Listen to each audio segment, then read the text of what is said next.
New Bangla, সমস্যা নয়, সমাধানে।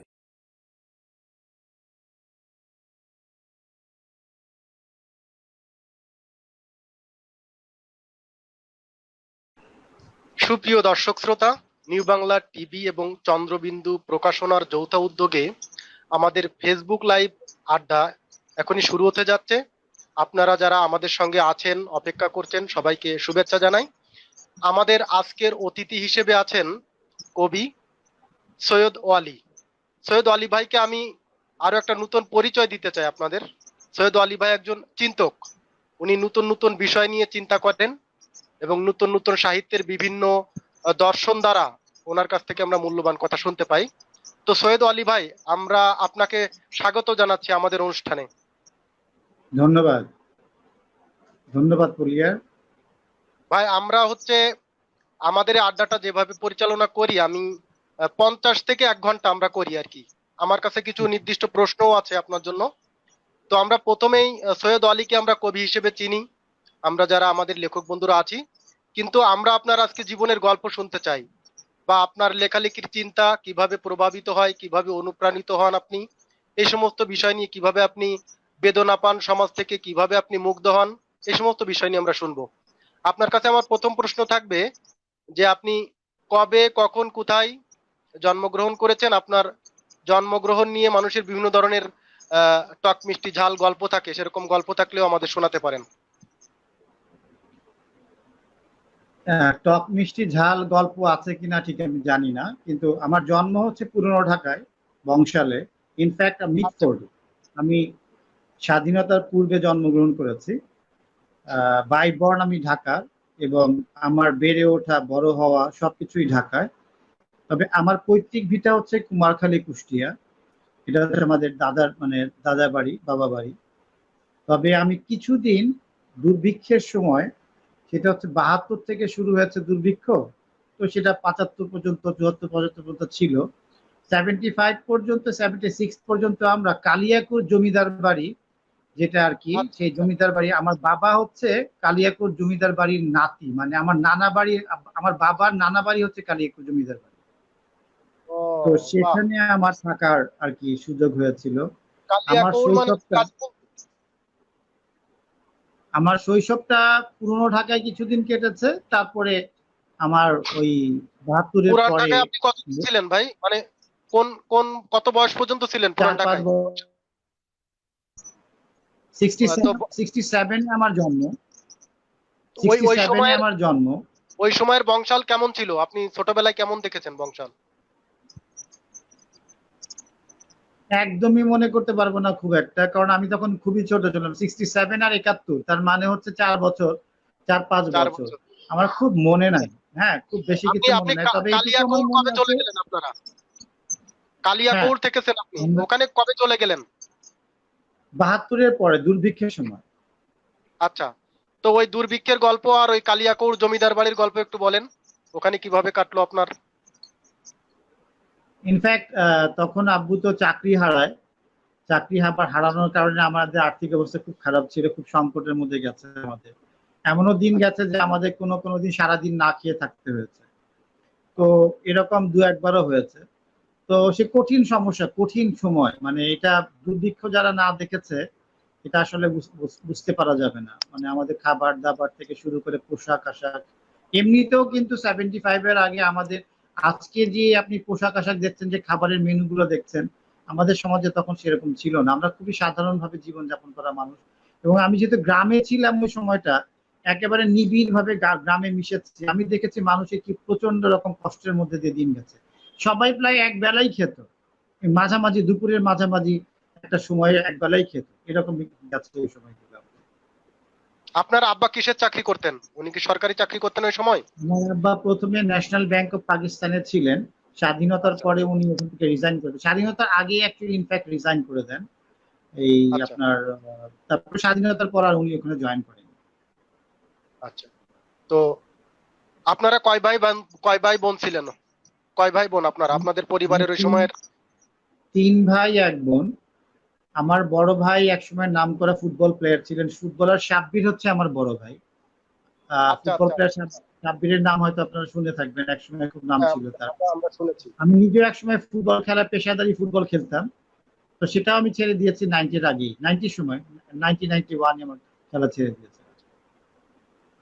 আপনি কি কালিয়াকৌড়ে লেখাপড়া শুরু করছিলেন? তখন আপনি কালিয়াকৌড়ের যে ওখানে লেখাপড়া করলেন কোন ক্লাস থেকে কোন ক্লাস পর্যন্ত? ইনফ্যাক্ট আমার পড়ালেখা শুরু হয়েছিল পুরান ঢাকায় বাওয়ানি স্কুলে। বাওয়ানি স্কুলেই আমার পড়ালেখার হাতে করে শুরু হয়। ওখানেই আমার যতটুকু মনে আছে আমি ক্লাসে যেতাম, ক্লাসে মানে অ্যাটেন্ড করতাম। ঠিক আমি 1-2 ওখানেই পড়েছি সম্ভবত।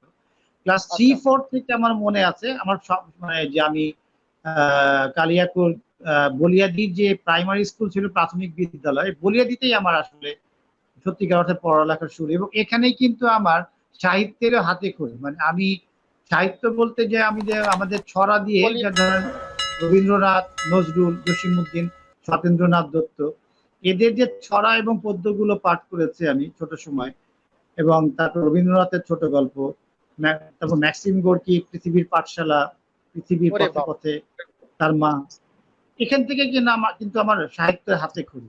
আর ইনফ্যাক্ট আমি একসময় আমার চাচা, আমার বড় চাচা প্রচুর বই পড়তেন, পুরো ঘর বাড়ি তার বই ভরা ছিল। ওখান থেকে কিন্তু আমার বই পড়ার অভ্যাস শুরু হয়ে গেছে। আর দস্যু বনহুর মনে হয় আমার, দস্যু বনহুর সিরিজ দিয়ে মনে হয় আমার খুব বেশি পড়া শুরু হয়েছিল। আপনার চাচা কি করতেন? যে চাচার ঘরে প্রচুর বই থাকতো উনি কি করতেন? উনিও বেসরকারি চাকরি করতেন, বেসরকারি চাকরি করতেন। আপনি বললেন যে যে বলিয়াহারি আপনার লেখালেখির হাতে খড়ি, এবং আপনি যখন ম্যাক্সিম গোর্কির মা পড়ছেন তখন কিন্তু ব্যাপারটা বোঝা যায় যে আপনি ভালো ভালো বই আপনার হাতের কাছে পেয়ে গেছেন। তার মানে কি আপনি বলতে চাচ্ছেন ওই সময়ই আপনার লেখালেখির যে মন্ত্র বা ভূতটা ঢুকে যাচ্ছে? ব্যাপারটা এরকম না, কিন্তু আমি এত বেশি পড়তাম। আর আম্মা আপনার, আমি মানে বইয়ের পর বই তাক তাক সাজানো থাকতো, আমি নিজে খেতাম না, আম্মু এসে খাইয়ে দিত। তো আমি এমন গেছে যে প্রতিদিনই 1-2টা করে বই শেষ করে ফেলেছি, এরকম গেছে। মানে একদম মানে এটাকে বলা যায় ঘোর। আমার 3টা নেশা ছিল সেই সময়। আচ্ছা, একটা হচ্ছে ফুটবল খেলা, আর একটা হচ্ছে মাছ মারা। আমি প্রচুর মাছ মারতাম। আমার এমন ধরনের কোনো বড়শি ছিল না যে আমার ছিল না, জাল ছিল না, ওই শিশু বয়সে। বাহ বাহ। আর হচ্ছে বই পড়া। কিন্তু একাডেমিক লেখাপড়ায় যে আমি খুব খারাপ ছিলাম তাও না।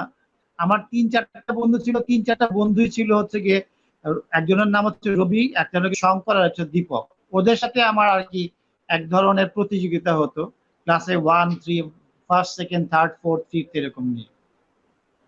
আচ্ছা আচ্ছা, আপনি আপনি তাহলে প্রথম লেখালেখি কবে শুরু করলেন? খুবই মজার একটা গল্প আছে আমার প্রথম বলেন, কবিতা লেখার একটা মজার অভিজ্ঞতা। গল্প এটা শুনতে চাই, একটা বলেন। দারুণ ব্যাপার। এটা সম্ভবত 80-79 দিকের গল্প, 80-79 হবে এরকমই একটা সময়।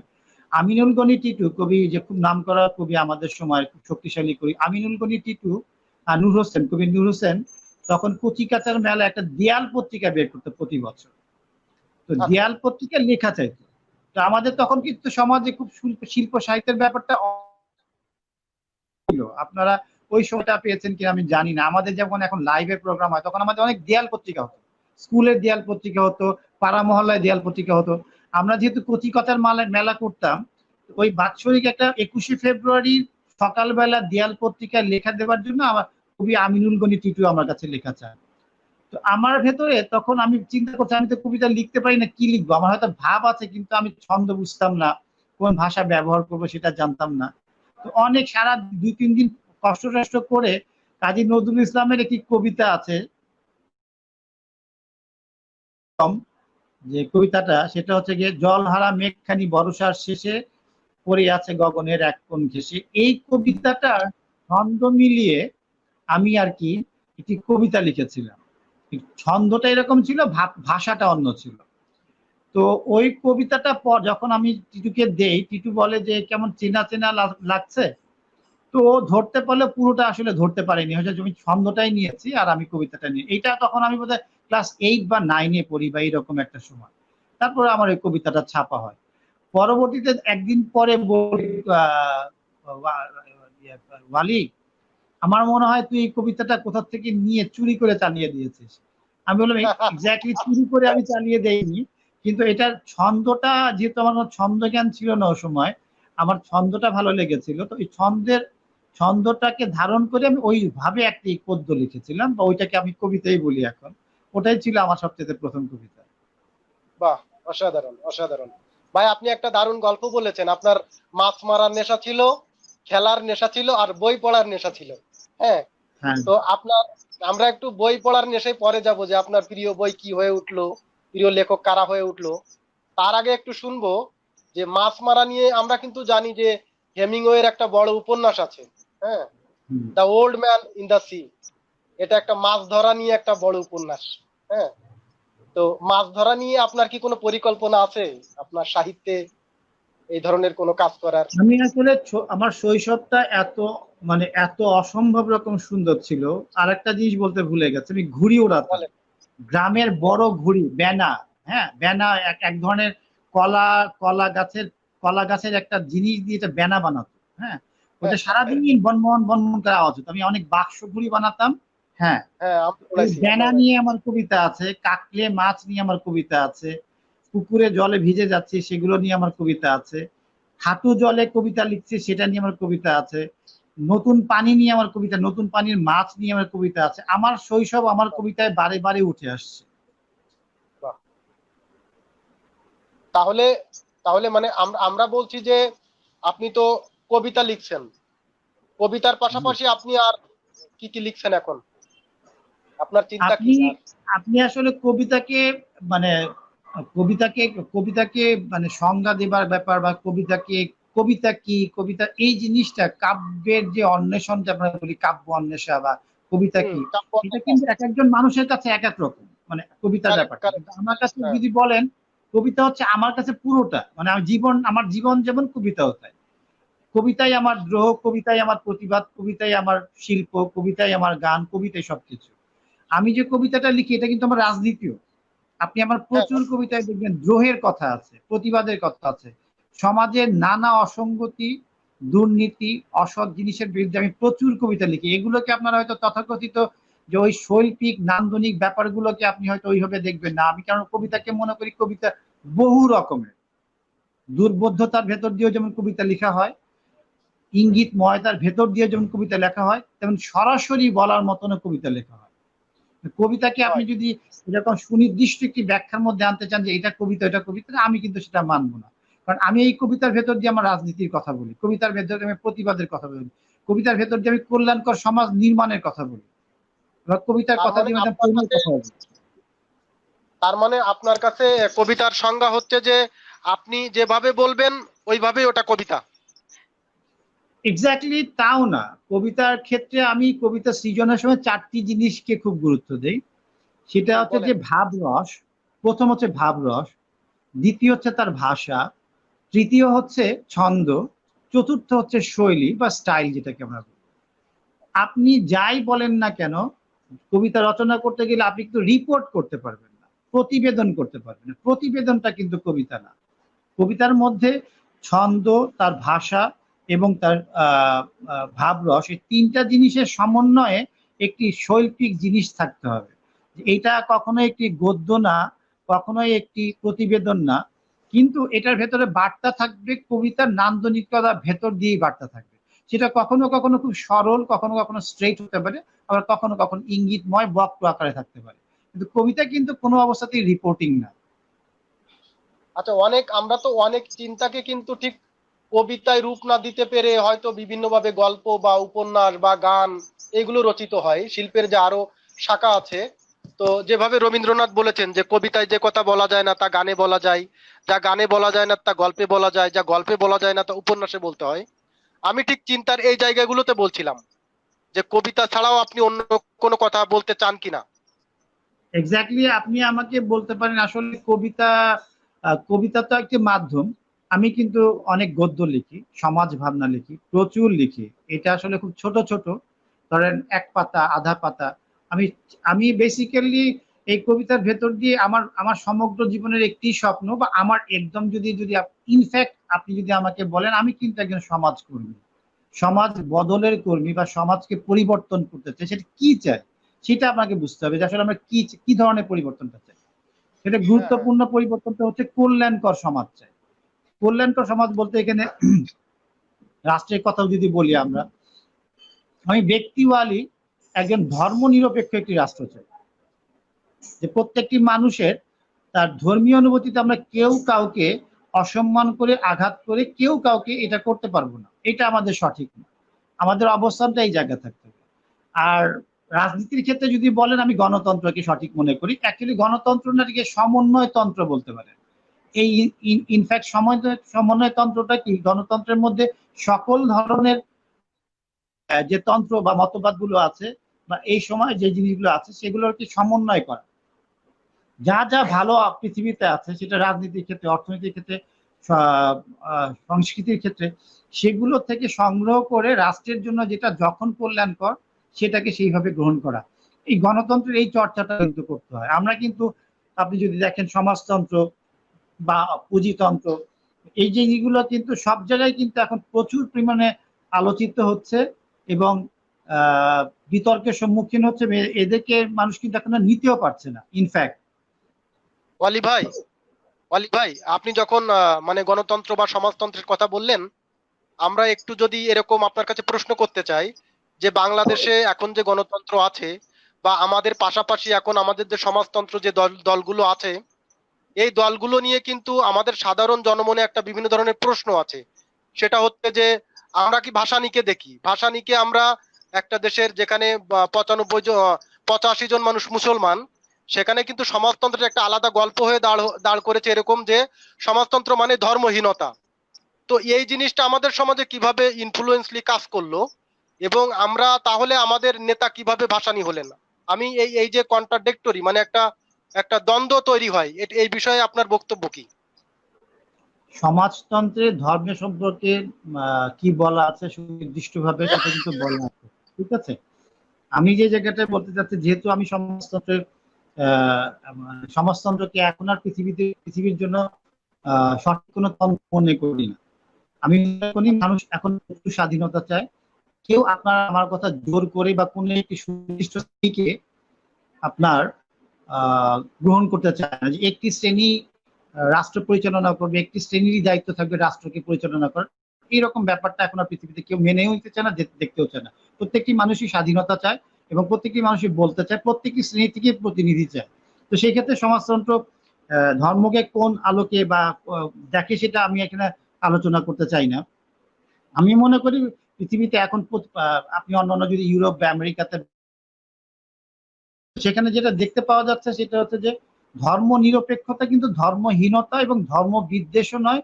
এবং যারা আমাদের সমাজে আস্তিক নাস্তিক এবং সংশয়বাদী যারা আছে সারা পৃথিবীতে, প্রত্যেককে সকলেই সৌহার্দ্যপূর্ণভাবে সম্প্রীতির সাথে একটি তৈরি করে, কাউকে আঘাত না করে, কাউকে অসম্মান না করে, অপদস্থ না করে আমাদেরকে একটি সাম্যবাদী সমাজ, সমন্বয়বাদী সমাজের দিকে যেতে হবে। সমন্বয়বাদী বলছি এখানে, আবারও বলছি আমি আপনাকে, যে যে তন্ত্রে যে যে জিনিসগুলো অর্থনীতির জন্য, রাজনীতির জন্য, সংস্কৃতির জন্য কল্যাণকর, সেগুলো গ্রহণ করতে হবে। বই পড়ার নেশা ছিল আপনার খুব। তো আপনার কোন ধরনের বই, কোন ধরনের লেখকরা আপনার কাছে প্রিয় লেখক হয়ে উঠলো, একটু যদি বলতেন। এটা খুব ডিফিকাল্ট একটা কোশ্চেন, যে আমার কোন ধরনের লেখক প্রিয় বা কারা প্রিয়। আসলে গ্রেট রাইটার্সরা কিন্তু ওই যে বলে গ্রেট মাইন্ডস থিংকস অ্যালাইক, সমস্ত গ্রেট রাইটার গুলোই আসলে মানে একই রকম আদর্শ, একই রকম মহত্ব মানে ধারণ করে। আমি সবচেয়ে বেশি প্রভাবিত হই মানে প্রথম জীবনে রবীন্দ্রনাথ, নজরুল, তারপরে জসিমউদ্দিনের কবিতা দ্বারা। কিন্তু পরবর্তীতে সবচেয়ে বেশি প্রভাবিত হয়েছিলাম আমি ছুটি ছুটি কবিতা, ছুটি ছোট গল্পটা দ্বারা। এটা আমাকে অনেক পেইন দিয়েছিল ছুটি গল্পটা। দেন আমি যে তিনটা উপন্যাস আমাকে পুরাপুরি ভাবেই সবচেয়ে বেশি দীর্ঘদিন আমাকে প্রভাবিত করে রেখেছিল, সেটা ম্যাক্সিম গোর্কির মা, পৃথিবীর পাঠশালা এবং পৃথিবীর পথে পথে। এই তিনটা বই এক্স্যাক্টলি আমাকে অনেক দিন, আমাকে মানে দীর্ঘদিন ভাবিয়েছে। দেন দ্বিতীয় যে লেখক আমাকে সবচেয়ে বেশি প্রভাবিত করে, একটি উপন্যাস যেটা এখন পর্যন্ত আমার পঠিত সবচেয়ে গুরুত্বপূর্ণ উপন্যাস আমার বিবেচনায়, সেটা হচ্ছে এরিক মারিয়া রিমার্কের All Quiet on the Western front.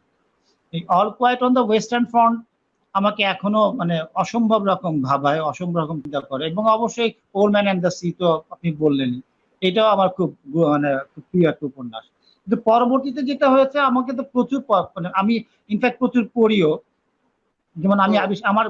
আমাদের এই দেশের উপন্যাসিকের মধ্যে সৈয়দ ওয়ালিউল্লাহ আমার খুব ভালো লাগে। সৈয়দ ওয়ালিউল্লাহর উপন্যাস, তার ছোট গল্প আমার, অনেকে হয়তো সৈয়দ ওয়ালিউল্লাহর ইসের উপন্যাসটার কথা বলবে, আপনার তার বিখ্যাত উপন্যাসটার কথা বলবে, কিন্তু আমার তার কিন্তু কাঁদো নদী কাঁদো কাঁদো বেশি নদী ভালো। কাঁদো, কাঁদো নদী কাঁদো। কাঁদো নদী কাঁদো আমার, কাঁদো নদী কাঁদো তার ভালো লাগে। মাহমুদুল্লাহকে যে কটা উপন্যাস আমি পড়েছি তার সবগুলোই আমার ভালো লেগেছে।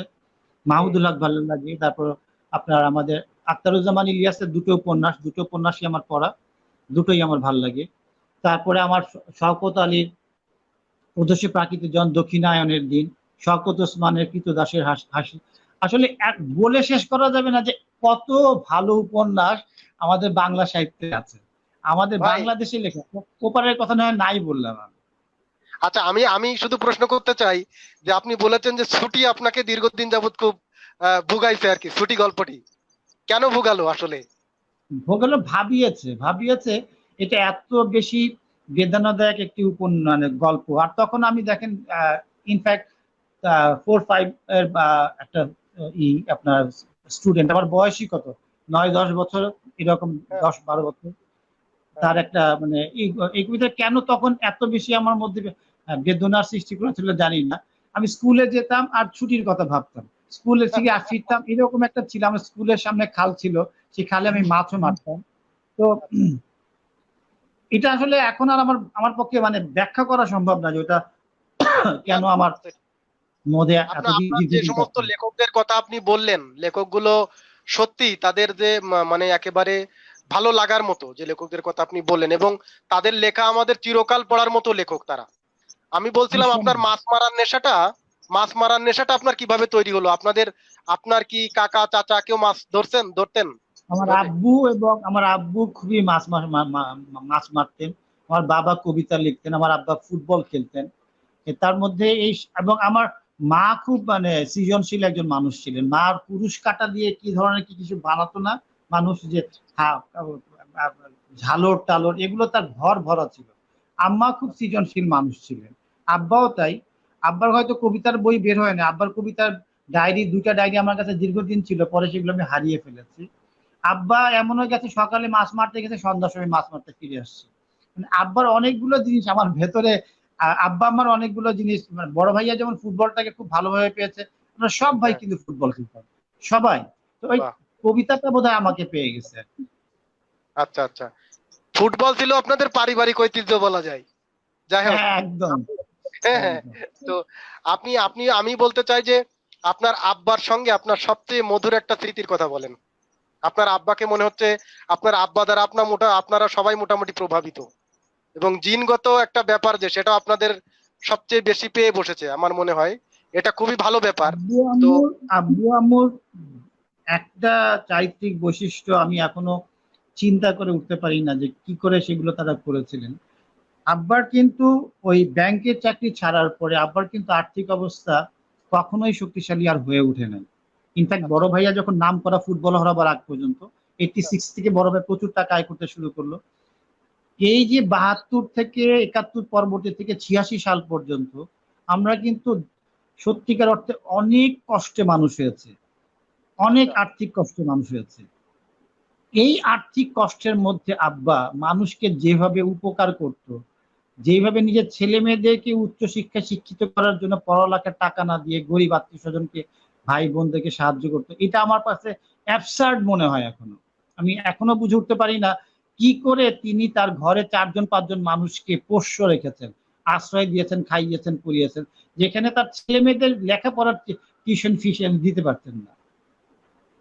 এইটা আমার কাছে অসম্ভব লাগে। আমার আব্বা মা এই জিনিসটা আমাকে এখনো খুব, এটা আমার মনে আপনার এটা আমি সবচেয়ে বেশি পেয়েছি।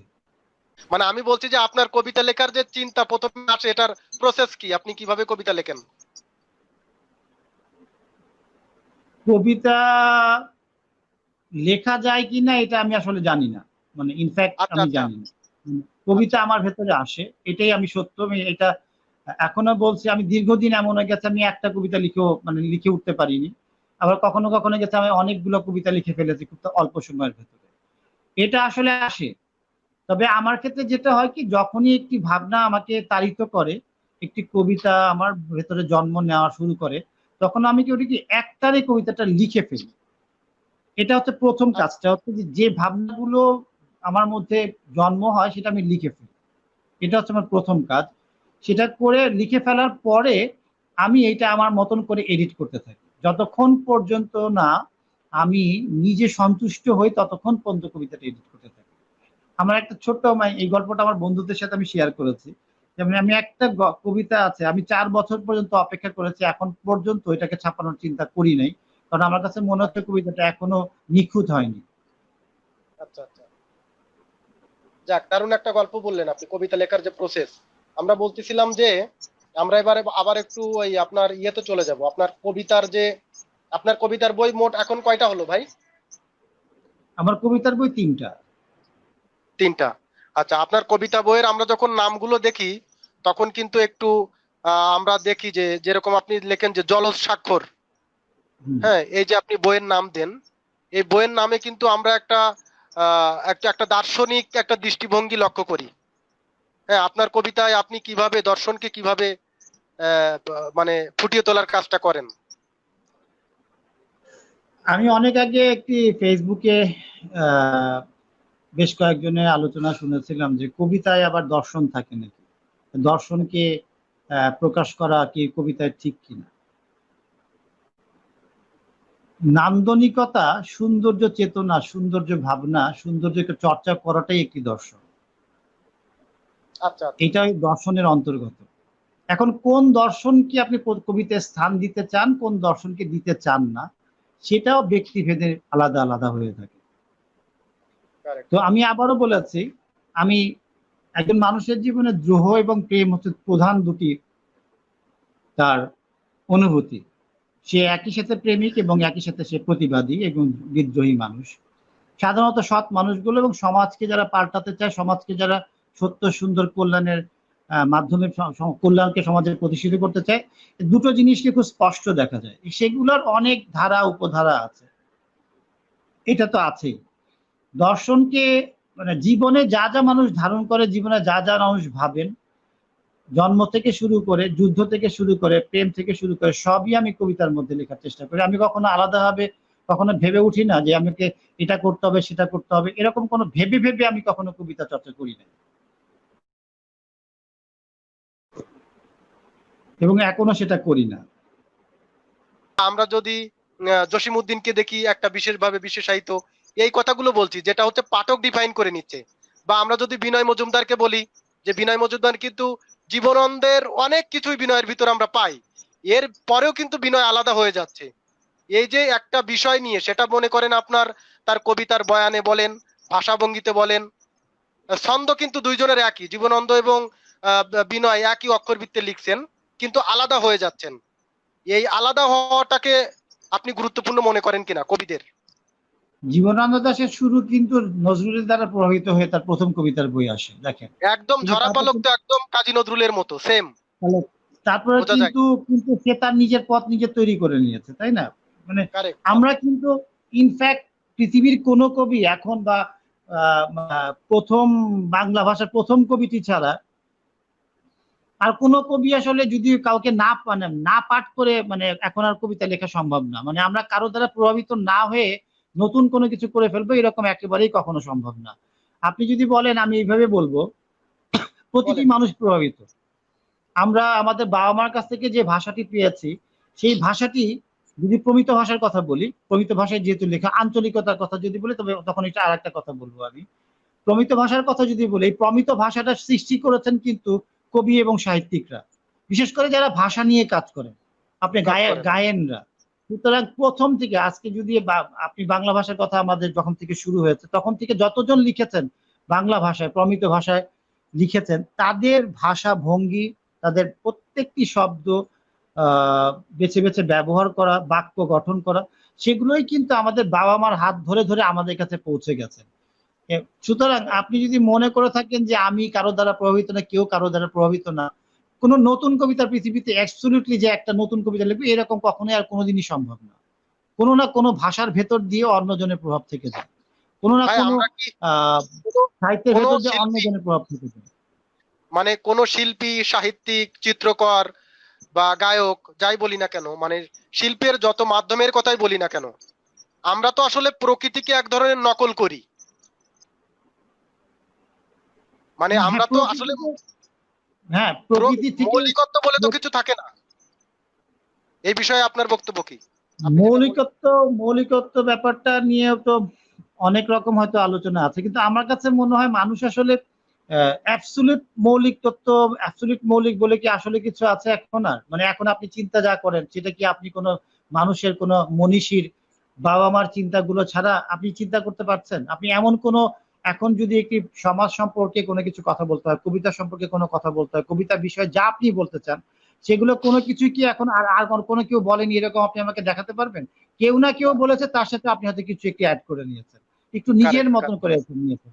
এমন হতে পারে যে আপনার যে যে কবিতাটা আপনি রচনা করেছেন তার 90 ভাগই হচ্ছে কি অন্যের, 95 ভাগও অন্যের, এমন হতে পারে 99 ভাগই অন্যের, সেখানে 1% হয়তো আপনার কিছু একটা থাকতে পারে। হ্যাঁ, এইরকমই একটা ব্যাপার। এখন অ্যাবসলিউটলি আপনি নতুন কিছু করে ফেলতেছেন।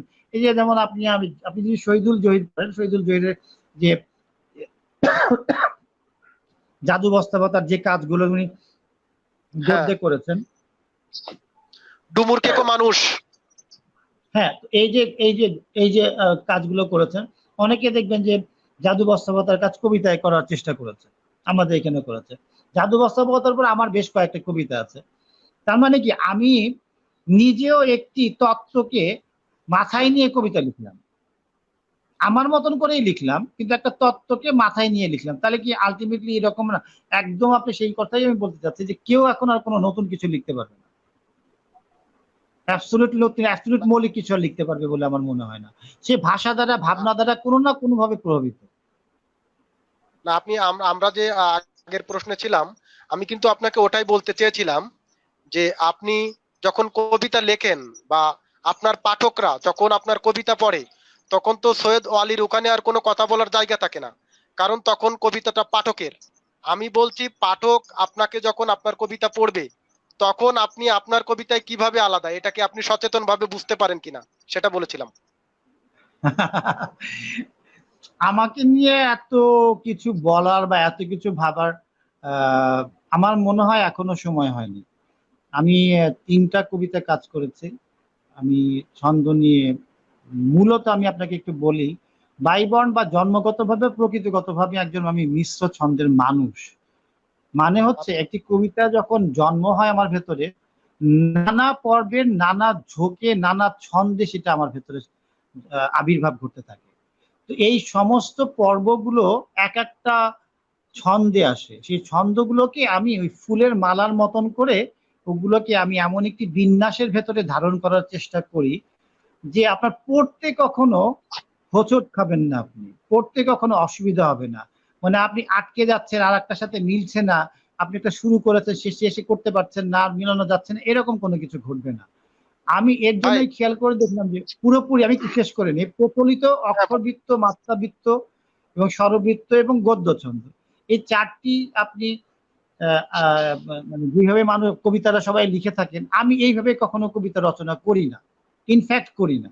আমি মিশ্র ছন্দেই থাকি। আমি আমার একই কবিতার মধ্যে আমি পরিষ্কার বলেছি যে কখনো অক্ষরবৃত্ত মাত্রাবৃত্তর মিশ্রণ আছে, কখনো মাত্রাবৃত্ত গদ্যের মিশ্রণ আছে। এটা আমি সচেতন ভাবেই করে থাকি এবং এটা প্রাকৃতিক ভাবেও প্রকৃতিগত ভাবেও আমার মধ্যে ঘটে থাকে। শুধু আমি খেয়াল করি যে কোথাও আপনি আটকে যাচ্ছেন নাকি, এটা পড়তে কোথাও কোনো অসুবিধা হচ্ছে কিনা। এছাড়া আর আমি কোনো কিছু দায়বোধ, মানে আমি কোনো কিছুতে দায়বোধ করি না। ভাই আপনি আপনি কিন্তু চাইলে ফুটবলার হতে পারতেন সাব্বির ভাইয়ের মতো, বা আপনি চাইলে একজন ভালো পেশাদার মাছ ধরার লোক হতে পারতেন।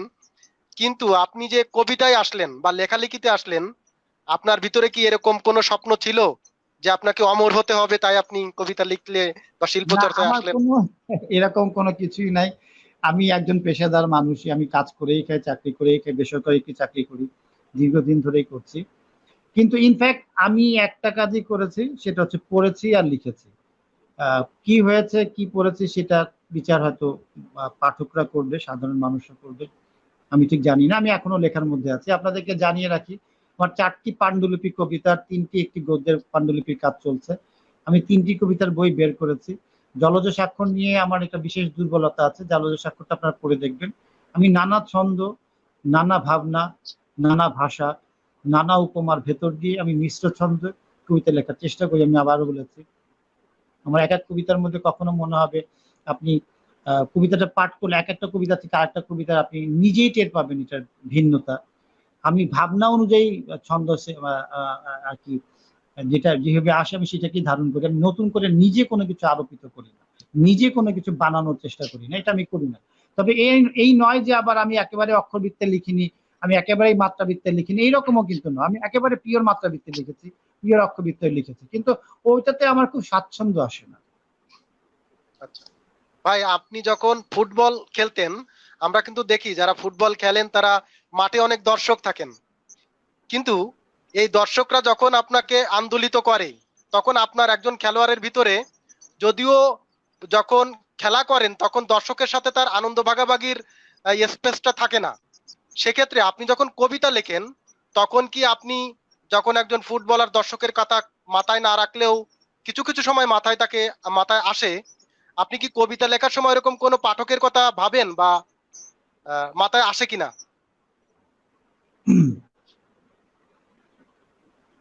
এই ব্যাপারটা দুই রকম।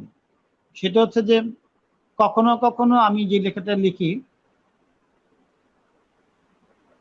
আমি আমারটাই লিখি, আমার মতন করে লিখি, পাঠক যদি বুঝতে পারে কি পারে না সেই জায়গাটা আমি থাকি না। আবার কখনো কখনো আমার মনে হয়, আচ্ছা এমন কি হয় না যে কিছু সিঁড়ি রেখে আসা গেল বা কিছু সূত্র রেখে আসা গেল, সূত্র ধরে ধরে কবিতা ভেতর দিয়ে কবি পাঠকেরা তার রসটা খুঁজে পাবে। এরকম দুটো ভাবনাই আমার মধ্যে কাজ করে। আর আমি কিন্তু ওই আরোপিত দুর্বোধ্যতা এবং এমন এক ধরনের দুর্বোধ্য এবং অদ্ভুত ধরনের উদ্ভট ধরনের উপমা ব্যবহার করে এক ধরনের বাহাদুরি জিনিসটা তৈরি করার চেষ্টা কোনো কালেই করিনি, এখনো করি না। আমার কাছে মনে হয় জীবন যেমন মানুষের কাছে স্পষ্ট আবার আড়াল আছে, এই মানে প্রকাশ্য এবং গোপনের ভেতর দিয়ে যে মানুষের জীবন, সেরকম ভাবে কবিতাও কখনো কখনো কোনো কোনো পংক্তি স্পষ্ট থাকে, আরেকটি পংক্তি গিয়ে দেখা গেল আপনার সেটা আড়াল, মানে এটা খুব একটা স্পষ্ট নয়, মানে ওইখানে আমাদের একটা ইঙ্গিত আছে, ওইটা একটু আড়ালের ভেতরে থাকে। কবিতায় তো এক ধরনের কবিতা এমন এক ধরনের শিল্প যেখানে আপনার এটা যদি সত্যিকার অর্থে কবিতা কেউ লিখে উঠতে পারে তো সেটা আর আপনার মরে যায় না, মানে এটার আবেদনটা সহজে শেষ হয় না, অনেক বছর দীর্ঘকাল এটা বেঁচে থাকে। এই যে পংক্তি নির্মাণের ব্যাপারটা, পংক্তি কবিতা বলা হয়ে থাকে, এই পংক্তি নির্মাণটা মানে সব একজন কবি অনেকেই লিখেছেন, শক্তি চট্টোপাধ্যায়ের কথাই বলি, এত কবিতা লিখেছেন, এত কবিতা লিখেছেন, আপনি কি সব কবিতাই কি মানুষের কাছে একেবারে অ্যাবসলিউটলি মনে হচ্ছে যে না এই কবিতাটা নিয়ে অনেকদিন অনুরণন করা যায়? এরকম কিন্তু হয়নি, হয় না।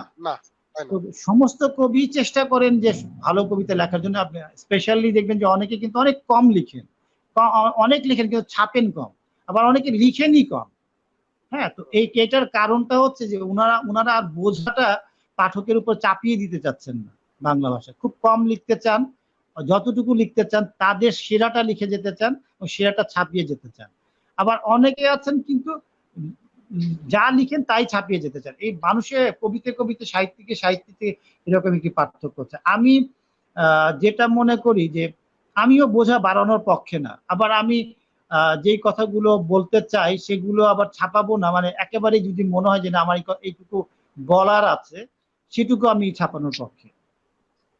ভাই আপনি একটা কথা বললেন, মানে যেটা হচ্ছে যে খামাখা আপনি জটিলতা, কবিতার জটিলতা বা একটা একটা একেবারে উদ্ভট একটা উপমা এনে আপনি বসাতে চান না, এটা খুবই ভালো কথা। কিন্তু আমাদের যারা তরুণ কবি, যারা নবীন কবিরা লিখছেন, তারা বলছেন যে জীবন তো আগের মতো সহজ নেই, জীবনও তো অনেক বেশি জটিল।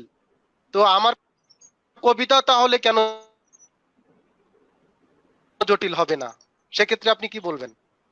জীবন যদি জটিল হয়ে থাকে তাহলে কবিতা জটিল হবারই কথা, কিন্তু কথা হচ্ছে যে সেটা কি এই জটিলতাটা কি আসলে উনি উপলব্ধি করতে পারলেন, এটিকে আরোপিত ইচ্ছাকৃত ভাবে করা হচ্ছে। আমরা তো আরোপিত, যদি ইচ্ছাকৃত ভাবে এক ধরনের শিল্প নির্মাণ করা হয় যে এই ব্যক্তিটা মরে যাওয়ার পর, এই কবি মরে যাওয়ার পর ওই কবিতার রস আর কেউ উদ্ধার করতে পারবে না, ওই কবিতা আপনি লিখবেন কেন? ধরা যাক, আবার কথা হচ্ছে যে উনি এমন এক ধরনের কবিতা লিখে গেলেন যে উনার মৃত্যুর পর উনি ছাড়া এই কবিতা কেউ কিছু বুঝতে পারছে না, তো ওই কবিতা লিখে লাভ কি? আচ্ছা, আপনি তাহলে ছাপালেন কেন? আপনি নিশ্চয়ই দেখেন, একটা জিনিস কিন্তু ব্যাপার আছে, সেটা হচ্ছে আমি কবিতা লিখে যখন আমি ছাপাচ্ছি, তার মানে কিন্তু একটা ব্যাপার আমার আছেই যে আমি চাই যে আমি যে কবিতাটা লিখলাম অন্তত আর কেউ না কেউ এটা শেয়ার করুক, কেউ না কেউ অন্তত পড়ুক। এইটুকু যদি না থাকলে তো আমি তো লিখতামই না, আমি তো ছাপাতামই না। তাহলে এই জায়গাটাকে কিন্তু স্ববিরোধিতাটা আমি কেন করব যে আমি লিখছি, আমি পাঠকের জন্য লিখি না, এই কথাটা কিন্তু ইনফ্যাক্ট সত্য না। সামান্য পরিমাণ হলেও আমি চাই, একেবারে খুবই কম হলেও আমি চাই যে আমি যা লিখে গেছি কেউ না কেউ হয়তো ধরতে পারবে, কেউ না কেউ হয়তো এটা উপলব্ধি করতে পারবে। সুতরাং ওই সূত্রটুকু, ওইটুকু স্পেস আমার মনে হয় কেউ কি ইচ্ছা করলে রাখতে পারে। আর মানুষকে একেবারেই বুঝতে পারে না, একেবারেই জটিল, এরকম আসলে সম্ভব না। প্রত্যেকটি মানুষই অনুবাদ শেষ পর্যন্ত হলেও হয়, কবিতা হয়তো সম্পূর্ণ হবে, ভুল অনুবাদও তো হচ্ছে। আর এই যে আমি তরুণদের কথা বলি, তরুণরা তরুণদের মতন বলবে। আর তারুণ্য কিন্তু বয়স নির্ভর নয়, তারুণ্য কিন্তু চেতনা নির্ভর, তারুণ্য কিন্তু মেধা নির্ভর, তারুণ্য কিন্তু মন নির্ভর, এটা কিন্তু একেবারেই বয়স নির্ভর নয়। যেটা বলছি যে আরোপিত, আমি দুটো শব্দ ব্যবহার করেছি, একটা হচ্ছে আরোপিত দুর্বোধ্যতা, আর একটা উদ্ভট উপমা। এই দুটো জিনিস কিন্তু খেয়াল করবেন। আমি বলছি আরোপিত ইচ্ছাকৃত ভাবে একটি কবিতাকে আড়াল তৈরি করার চেষ্টা করা, এবং দুর্বোধ্য এবং উদ্ভট উপমা আপনি অবশ্যই নতুন উপমা খোঁজার জন্যই কবিরা সবসময় প্রাণান্ত চেষ্টা করতে থাকেন। এটা তাদের প্রথম একটা ব্যাপার থেকে, উপমা চাই, তো সেটা তো সে করবেই, কিন্তু সেটা উদ্ভট কিনা সেই ব্যাপারটাও কিন্তু তাকে মাথায় রাখতে হবে। তার মানে কি আপনি বলতে চাচ্ছেন যে কবিতা তাহলে একদম বানানো কোনো জিনিস না, কোনো কাঠামোবদ্ধ কিছু নেই, কবিতা তাহলে কি যেভাবে আসবে ওইভাবে লিখতে হবে? দুটোই কেমন একটা স্বতঃস্ফূর্ত যে ভাবনাটি আসলো, সেটাকে শিল্পে রূপায়ণের জন্য তো আপনাকে কিছু কষ্ট করতেই হবে, কিন্তু সেটার জন্য ওই ব্যাপারটা না হয় যে আমি আপনাকে একটা খাবারের সাথে কত মেলাই। আমরা সবাই আমাদের মায়ের হাতে, খালার হাতে, নানার হাতে, নানির হাতে, দাদির হাতে পায়েস খেয়েছে। আপনি খেয়াল করে দেখেন, পায়েস রান্না করতে বেশ কয়েকটি উপাদানের প্রয়োজন হয়, পানি, দুধ, তারপর চাল এবং চিনি। পায়েসটা যদি অনেক বেশি পাতলা হয়ে যায় সেটা খেতে ভাল লাগে না, অনেক বেশি চিনি হয়ে যায় সেটা খেতে ভাল লাগে না, অনেক বেশি দুধ হয়ে যায় সেটা খেতে ভাল লাগে না, বা পায়েসটার মধ্যে যদি অনেক শক্ত হয়ে যায় সেটাও খেতে ভাল লাগে না। এই চারটি উপাদানের কথা যদি বলি, পানি, চাল, দুধ এবং চিনি অথবা গুড়, এই চারটি উপাদানের যথাযথ একটি মাত্রা অনুযায়ী ব্যবহারের মাধ্যমে একটি পায়েসকে একটি মুখরোচক বা স্বাদযুক্ত পায়েস করা যায়। তাহলে এখানে যদি উপাদানের অনেক বেশি তারতম্য হয়, যেমন এটা নষ্ট হয়ে যায়, আবার উপাদানের কম হলেও সেটাও কিন্তু নষ্ট হয়ে যায়। তো সেই ক্ষেত্রে আমি বলছিলাম যে এরকম একটি ব্যাপার যে একটি ভাবনা আসলো, পরে সেটা কিন্তু নির্মাণ করতেই হয়, খাটতেই হয়। মানে ওই যে আপনি যে ভাবনাগুলো আসলো, যে যেটাকে আমরা বলি যে পোনা মাছের মতন ঝাঁকে ঝাঁকে আসতেছে বা নাজেল হচ্ছে, এই কবিতাটাকে ধরে ফেলাটার জন্য প্রথমে সবাই লিখে ফেলে লেখাটা, তারপরে অ্যাকচুয়ালি সে বোঝার চেষ্টা করে যে আসলে সে কি বলতে চাচ্ছে এই শব্দ, এই ভাবনাটার ভেতর যে, তখন সে সেটাকে কিন্তু তার মতন করে এডিট করতে থাকে, সম্পাদনা করে করে করে করে অ্যাকচুয়ালি ওই ভিজুয়ালাইজেশনটা সে ওই জায়গাটা নেওয়ার চেষ্টা করে, ওই ভিজুয়ালাইজ অনুযায়ী এটাকে লেখার চেষ্টা করে। ভাই, আপনি আপনি মানে কবিতা যখন লিখলেন বা আপনার এখন পর্যন্ত কি আপনার এরকম মনে হয় যে আপনি যখন কবিতা লিখতে আসলেন, আপনার যারা অগ্রজরা আছে, যারা খ্যাতিমান, যারা বিখ্যাত বা যারা অমর হয়ে গেছেন, এক ধরনের অমর তো একটা আপেক্ষিক বিষয়, তো তাদেরকে অতিক্রম না করতে পারলে আমাদের সাহিত্য চর্চা কি ব্যর্থ না সফল? এই ব্যাপারটা কিভাবে আপনি দেখেন শিল্পী হিসেবে, না, কবি হিসেবে? আমি এইভাবে কখনোই কবিতাকে দেখি নাই যে উনি এখানে আছেন, উনাকে ছাপায় আমাকে কবিতা লিখতে হবে, উনার চেয়ে বড় কিছু লিখতে হবে, এরকম ভাবনা আমাকে কখনোই আলোড়িত কিংবা তাড়িত করে না। আমার কাছে মনে হচ্ছে আমি যে সবাইকেই পড়ছি, সবাইকে পড়তে পারছি, আপনি এই পড়ার পরে আমি আমারটার মতোই লিখবো, এই যে একে ছাপিয়ে যাওয়ার ব্যাপারটা, এটা আমার মধ্যে কাজ করে না। আচ্ছা, আর একটা ব্যাপার হচ্ছে আপনার আপনার পরে, আপনার সময়ের পরে অনেক কবিরা লিখতে আসছেন, তো এখনকার কবিতা সম্পর্কে আপনার কি মনে হয় যে কবিতা কি মানে আমাদের বাংলা সাহিত্য, বিশেষ করে বাংলা সাহিত্যের কবিতার যে মনে হয় যে আগের থেকে ভালো হচ্ছে, নাকি সমান্তরাল আছে, নাকি কি হচ্ছে আসলে? কলিয়ার, আপনি ফুটবল খেলেছিলেন ছোট সময়? হ্যাঁ, খেলেছি। বল খেলেছি। লাথি দেয়নি এরকম ছেলে আমাদের বাংলাদেশে মনে হয় পাওয়া যাবে না, অন্তত সাউথ ইস্ট এশিয়াতে পাওয়া যাবে না ফুটবল খেলা। তো আমি কিন্তু কয়েকদিন আগে একটা এই কয়েকদিন আগে একটা ওই কবিতা বিষয়ক কবিতার মতন একটা কবিতা লেখার চেষ্টা করেছি মাত্রা নামে। আচ্ছা। মাত্রা নামে এই মধ্যে জানিয়েছি আমি যে শৈশবে এবং কৈশোরে এমন কোনো বাঙালি পুরুষ নেই এবং বাঙালি শিশু নেই যিনি ফুটবল খেলেননি। এবং আমরা খেলেছি, আমরা গ্রামে গঞ্জে খেলেছি, পাড়া মহল্লায় খেলেছি, সেই বিচারে কিন্তু আমরা সকলেই কিন্তু খেলোয়াড়। আমাদের ভেতরেও কবিতা জন্মায়, আমরা অনেকেই কবিতা চর্চা করি, হ্যাঁ, সেই বিচারে আমরা প্রত্যেকেই কিন্তু কবি। এখন এই মাত্রাটা নির্ভর করবে হচ্ছে কাল, মহাকাল করে। কে দেখবেন যে অনেকে দীর্ঘদিন পঠিত হতে থাকে, কেউ কিন্তু বেশ কিছুদিন পঠিত হবার পর আর পঠিত হতে থাকে না। আর পঠিত হলেই কিন্তু যে সে উঁচু মানের কবি বা উঁচু মানের খুব বিখ্যাত কবি, খুব মহৎ কবি, আবার পঠিত না হলেই যে সে মহৎ কবি না বা উঁচু মানের কবি না, এই ব্যাপারটাও আমার মধ্যে কখনো কাজ করে না। আমার কাছে মনে হয় যে এই যে রবীন্দ্রনাথ নজরুলের কথা বলি, জীবনানন্দ দাশের কথা বলি, এই যে মুখে মুখে বলি, আমরা কে কতক্ষণ কতটা সময় রবীন্দ্রনাথ নজরুল এবং জীবনানন্দ দাশ পড়ছি, কি আমরা অমিয় চক্রবর্তী পড়ছি, কি আমরা বিষ্ণুদেব পড়ছি, কে সুধীন্দ্রনাথ দত্ত পড়ছি, কে বুদ্ধদেব বসে পড়ছে, সবাই বুকে হাত দিয়ে বলুক তো এক্স্যাক্টলি কি হয়। এক্স্যাক্টলি যেটা হয়, তাদের কথা হয়, তাদের মানকে নিয়ে কথা হয়। সবসময় মানুষ নতুন নতুন জিনিস, এই যে আপনারা আমাদের চেয়ে যারা যারা যতদিন জীবিত থাকেন এবং জীবিত থাকার মতন একটা মোটামুটি এই যে গন্ধটার কথা বলি, রান্না করার পরে একটা গন্ধ ছড়িয়ে পড়ে, এই গন্ধটা যতক্ষণ ধারণ করে রাখতে পারে মানুষ, ততক্ষণ পর্যন্ত তার কবিতা পঠিত হয়। শামসুর রহমানের কথা, আল মাহমুদের কথা বলছেন, ওকে ফাইন। শামসুর রহমান আল মাহমুদ কতজন পড়ছে এখন আপনি আমাকে বলেন? আব্দুল মান্নান সৈয়দ কতজন পড়ছে? আবিদ আজাদ কে পড়ছে? আহসান হাবিব কে? আমরা যারা সিরিয়াসলি চর্চা করছি তারা পড়ছি, কেন পড়ছি? বোঝার জন্য, জানার জন্য। কিন্তু পাঠকরা পড়ছে প্রয়োজনে পড়ছি। তো এটা কাল, মনে করেন সিদ্দিক প্রামাণিক একটা কথা বলে, মজার কথা বলে যে ওয়ালি ভাই 6 মাস, 3 বছর, 5 বছর, 10 বছর, 20 বছর, 25 বছর, এর বেশি আসলে আপনি আমি কেউই টিকি না। এটা সিদ্দিক প্রামাণিক বলে, কিন্তু আমার বিবেচনায় অনেকে তার চেয়ে বেশি টিকে থাকেন, বেশি পাঠ পঠিত হয়। রবীন্দ্রনাথের কথা যদি বলি, নজরুলের কথা বলি, আবার অন্য অনেকের কথাই বলি, শক্তি চট্টোপাধ্যায়ের কথা, 5 পাণ্ডব ছাড়াও তো অনেক কবি আছেন, তাদের কথা। আমি আবিদ আজাদি কিছুক্ষণ আগে পড়ছিলাম, আব্দুল মান্নান সৈয়দ কিছুক্ষণ আগে, হাসান হাবিব কিছুক্ষণ আগে পড়ছিলাম।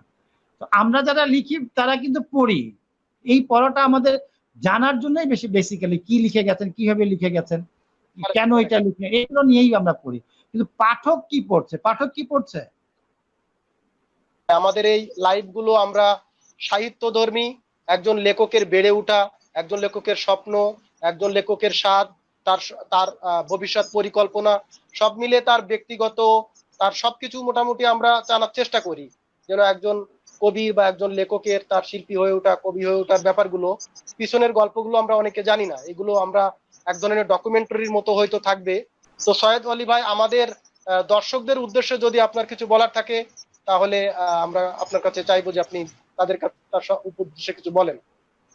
আমি কবিতা নিয়ে শুরু করেছিলাম, একটা কথা বলতে চেয়েছিলাম, সেটা বলা হয়ে ওঠেনি, এই কথাটাই বলেন।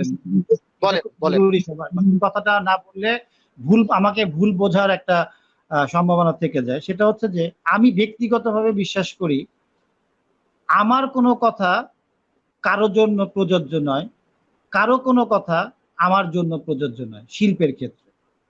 ঠিক আছে, সে যতটা নোবেল পুরস্কার পাক তাতে আমার কিছুই আসে যায় না।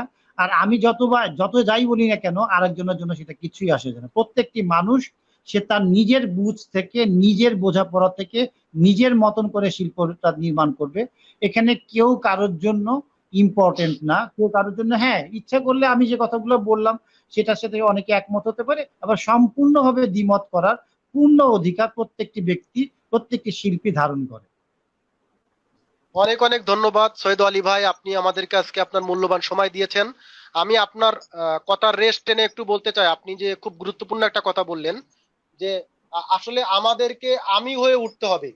আমাদের কারোর কথা শুনে কারো দ্বারা প্রভাবিত না হয়ে আমরা আমি হয়ে উঠব, এবং আমরা প্রত্যেকেই যেভাবে আলাদা, আমাদের ওইভাবে প্রত্যেককে আমরা আলাদা স্বতন্ত্র হয়ে উঠব, এবং আলাদা আলাদা সমাহারে আমরা আলো জ্বালাবো। তো আমরা প্রিয় বন্ধুরা, আপনারা সবাই ভালো থাকবেন, সুন্দর থাকবেন, বইয়ের সঙ্গে থাকবেন এবং নিউ বাংলার সঙ্গে থাকবেন, একথা বলে আমি আমার আজকের বক্তব্য, আমাদের লাইভ এখানেই শেষ করছি। ধন্যবাদ সকলকে।